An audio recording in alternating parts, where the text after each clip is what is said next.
emergence of short form video and more businesses going to social media to attract their ideal audience, it is now more important than ever to be in front of the camera. Now, I know what you're thinking.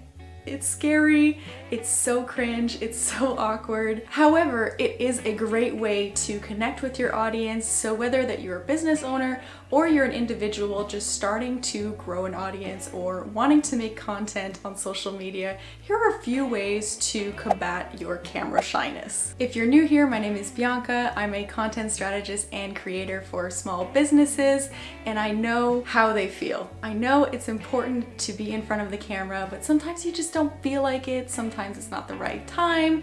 You're anxious, you're scared, but it is a really great way to boost your confidence and to figure out new ways to connect with your audience. So I'm going to give you a few tips and tricks on how to practice being in front of the camera, whether you're on video or for a photo shoot, whether you're doing a branding photo shoot or some type of thing that you just need a lens in front of your face. I've put myself in front of a camera for many years. Ever since I was a teenager, I still do a lot of major camera faux pas, but the more that I practice, the more that I feel that it just looks a lot more natural, a lot more confident. It's gonna take a while to get all of these moving pieces going, but in the end, you'll be happy that you did, and you'll be able to see a really great progression in your content overall. So I think when I was first starting out, one of the main things that would make me nervous or would make me feel a little bit uncomfortable in front of a camera, even though I was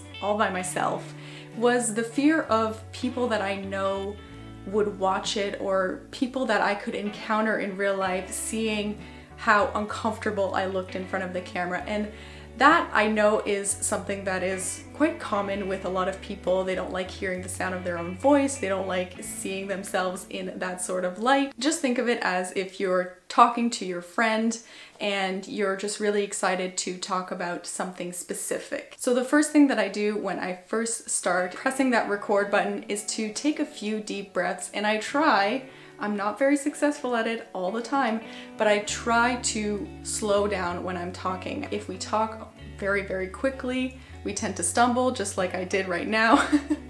If we talk very quickly, we seem a little bit uneasy, and so slowing down your pace in terms of talking will inevitably help you clear out your thoughts and make you seem a lot more confident. Another thing to look out for is to minimize distractions while you're recording.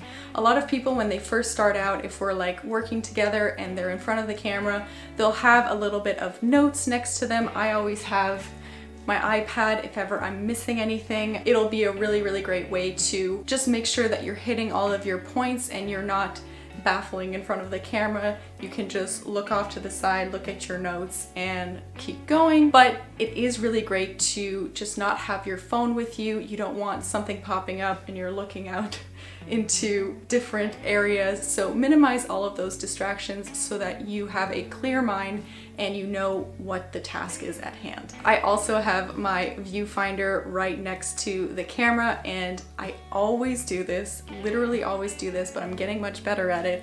I always look at the view camera finder rather than right into the lens. I know for a fact that when I'm rewatching these videos, I always say to myself, it always looks so much better when you're looking right into that lens and you're not trying to like look at yourself too much. It'll really just make it a lot more captivating and feel like you're talking to a person directly. So try to look into the lens for more confidence and feeling more connected with your audience. And last but not least, share your human moments. Get those willies out, shake it all off. And if you make a mistake, if you say too many ums, if you have those like little human moments, just keep them. Like, it'll just make you seem not so robotic in front of the camera. And if you're stumbling on some words, like, it is all good. It'll just make the video a lot more authentic and a lot more you. Lastly, as I said in the beginning, all it takes really is practice. I have listened to my own voice for quite some time now, so I'm pretty used to hearing myself talk and seeing myself in front of a camera. So the more that you're exposed to it, the better that you get. And you got this. You can get in front of that camera and you can show everyone what you want to talk, you can show.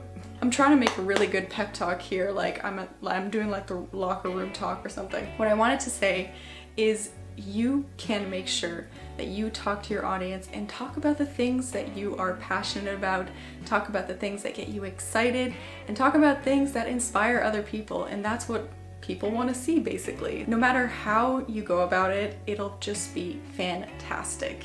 And you'll be able to practice and get better at it each time. So that was it. That was my spiel. I hope you enjoyed this video. If you would like more posing, camera, confidence building tricks like this, let me know in the comments, and I'll see you in the next video. Bye!